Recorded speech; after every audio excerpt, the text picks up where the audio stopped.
Hello humans, this is Random Sergeant. Welcome to the Random Channel. Today going to be continuing playing Medieval Fantasy Rogue's Choice Chapter 11. This one's called Battle. Fairly simple, I would say.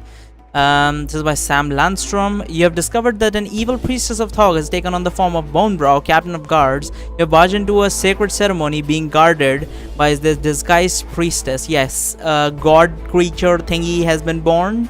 And the priestess of Thog is there. Somehow she's powerful enough to kill the entirety of the individuals in there. For some reason she has that strength. I mean, Bonebrow, even I don't think even Bonebrow can't do that, but apparently she can.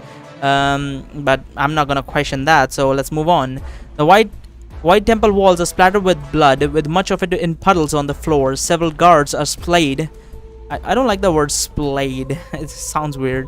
Splayed on the ground, their entrails spilled. On the altar is the Lady Wellington, her dress up, her legs spread eagled lifelessly, her face pale and her eyes glass. There is a great deal of blood between her legs. The high priest is lying on the dais of the Elathian altar, his eyes bulging. He is alive but not moving, as though paralyzed. Bonebrow stands nearby, grinning as he watches a monster, a mess of tentacle and teeth. Oh, that's the monster from Carrion. Is that game called Carrion? I think. And teeth. It reminds you of an octopus you found on the beach near your home. Only this one has no eyes and a huge mouth. Despite the horror of that thing, it's actually quite small, perhaps the size of a very fat cat. The monster half slithers as it runs with extraordinary speed, leaping up onto the face of the high priest. The priest struggles and screams before the thing clamps down, silencing him as his legs convulse. Bonebrow turns to you and shouts, "Behold, fool, the birth of a god. My father wishes us well," says Egra in your mind as you feel warmth spread through you. Yeah, now I have 10 life. A Bonebrow then shimmers for a moment and is replaced by a woman resembling the other priestess from the Thogian temple, which is to say bald, naked and covered in piercing and tattoos. As she walks unhurriedly towards you, she utters a strange word. Tentacles punch out of her sides. She's only a few meters away. You have your bow, although you have yet to notch an arrow. You could also try to use a command spell. Command spell is not gonna work, I don't think, considering she's influenced by her god, and the god's like son has been born. I don't think the command spell would do too much. I think her tentacles might stop it, but tentacle monster would be super fast, so I think I'm gonna just shoot. I think this is one of those situations, if I don't use a command spell, I'm going to lose life. So let's use the command spell on the tentacle monster, I think. Okay, that was a bad decision. Go for it. You went straight at it. No messing around. There's nothing worth giving a point for. Whether it worked or not, it's another matter. Great, it did not work. Targeting the small monster, you use the first command that comes to mind for what appears to be a baby monstrosity. Sleep, you command. It has no effect. There are no visible ears on the creature. Maybe it can't hear? Do not bother with mind effects on him, says Egra. The priestess laughs as she rushes forward with surprising speed and lashes out one of her tentacles. You leap back, but the tip of the powerful tentacle slams into your side, knocking you off your feet. You roll onto your feet, retreat back from her tentacles. She continues to advance, a smug smile on her face. The priestess's tentacle suddenly grows longer. That's what she said. Perhaps 4 meters long. Okay, maybe not that. She swings one of them at you. This reminds me actually of now that I've made a penis joke. There's a Chinese movie that I watched way back in the day. I don't remember the name of it. In which there's a girl who's like a futa girl, right? She got a cock, right?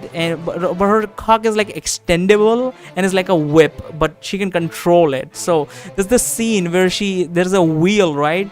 Like not like the advanced wheel, I'm talking like a cart wheel, and like there's the middle part of it where the axle goes in. Like she puts her dick into that from a distance. Her dick just like expands and just like goes into that axle part. Then she picks up the entire fucking cart wheel and swings it onto people. It's fucking hilarious. I love that thing. I don't even remember the name of the movie, but it was super good. And not the movie, but just the scenes. You leap over the tentacle and begin to run towards one of the mangled guard corpses. She swings again, this time higher. You dive as the tentacle whistles over you, hitting the ground. You somersault, snatch up a spear out of the dead man's hand as you sling your bow over your shoulder. Aletheia, aid me. Maiden Avis rushes into the room besides Kriya. The priestess halts her attack on you and retreats several steps. This is your chance. Slay the godling of Thog, shouts Egra in your mind. Wait, why is... Oh, the priestess backs down. I thought we were talking about Avis backs down. The maiden Avis is also priestess, right? So I thought she backed away. I was like, you immediately backed away. Well, that's some combat awareness, I suppose. This is yeah. She must be referring to the small tentacle monster. Look over at the thing that is still lashed onto the high priest of Aletheia. The priest's legs are no longer kicking. You prepare to charge with spear. Steward, shouts Egra. The monster unlatches from the priest's body, which is now only a bloody hollowed bowl. Turns towards you. At least you think it has turned towards you. It has no eyes, but its gory mouth is pointed in your direction. So you presume you have its attention. Is it larger, you wonder? As it feeds, it gets stronger, says Egra. Then we best kill it swiftly, you say. Life decreases 3. Great, I'm just dying out here. You begin your charge, your spear leveled and braced. The deep tumble, suddenly you're flung back. When you come to, you're lying on the floor. The shaft of your spear is... Wait, what happened? You begin your charge, your spear leveled and braced. There's a deep rumble. And suddenly you're flung back? Someone used telekinesis or something? What is that all about? When you come to, you're lying on the floor. The shaft of your spear is still clutched in your fist. Your vision is strange. Everything is swirling black and white with shapes that are mere blurs. Stinking. Disgusting bags of meat are everywhere. All my life, mortals and gods have forsaken me, always underestimating me, spitting on me, you think. Wait, I am thinking that? Why? A blurry shape is coming towards you, its loathsome hands raised up. It might be a human, it stinks like death, a greedy, selfish thing that deserves to die. Its hands raised up. I don't think it's going to be... I think it might be Kriya or something. Who goes there? Who goes there, you shout. The blur creature emits a terrible sound like steel grinding against steel, yet there is something strangely familiar about it. The blur stops. The garbled voice pushes up into your mind, then becomes clear, free. Come back, break. Suddenly the blurriness falls away. You're on the ground. Kriya is standing nearby, waving her hand. Whoosh! Fire fans out from her fingertips. Looking over, you see tentacles retreating from the flames. You get to your feet and charge at the tentacle monster, or at least you try to, before everything plunges into darkness. I'm an insect. I live... What the fuck happened? Why am I again... Why exactly did I go into a fight with these high-level individuals when I don't have shit to my name? I've got borrowed power that's... I don't even know how to use it because I don't know half of the fucking properties of the thing. And I thought the command spell was not a mind game. I thought they would just control the physical body, but apparently the command spell controls the mind. Great. Fantastic. Now I am in darkness again. Kriya just pulled me out of darkness. I'm in darkness again. I don't know how that works, but okay. I'm an insect. I lived a short, useless life and now I'm gone. There is nothing beyond, no reward or punishment. All is pointless, all is absurd. Awaken, champion, says Egra in your mind. I will protect you from Thog's dark magic. Darkness falls away. Kriya is up against the far wall, huddled and crying. Avis is standing in front of her, chanting, and a flickering shield surrounds them both. The Thog priestess confidently walks towards Avis and Kriya, her tentacles dragging behind her, as though resting them for the exertions ahead. She turns her head towards you for a moment and smiles cruelly before turning back to her prey. There is no sign of the tentacle monster that had been feeding at the high priestess' face. Your spear is at your feet. What do?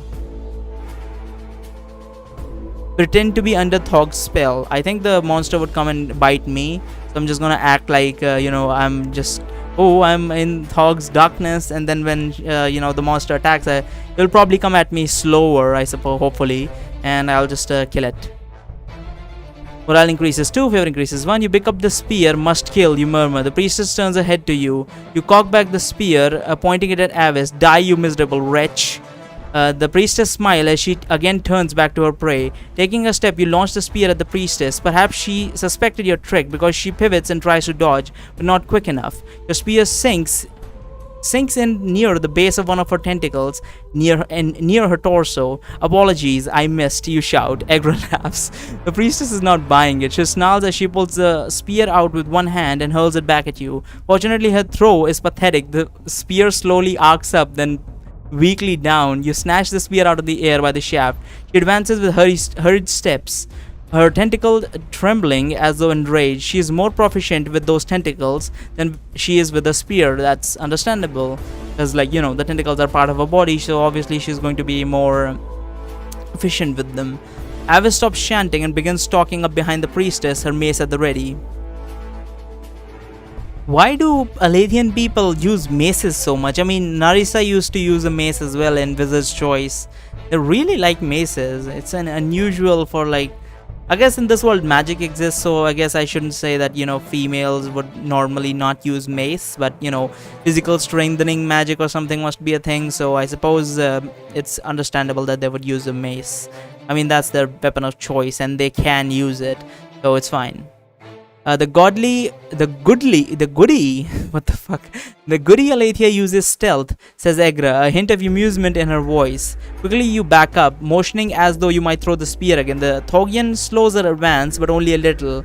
Still, Avis closes the gap until the Thogian, and perhaps hearing the enemy behind, she spins around and strikes out with her tentacles. Avis slams one tentacle with her mace, spattering gore, but the other tentacle wraps around Aletheia's leg, pulling her to the floor. Now's the time to act. What do?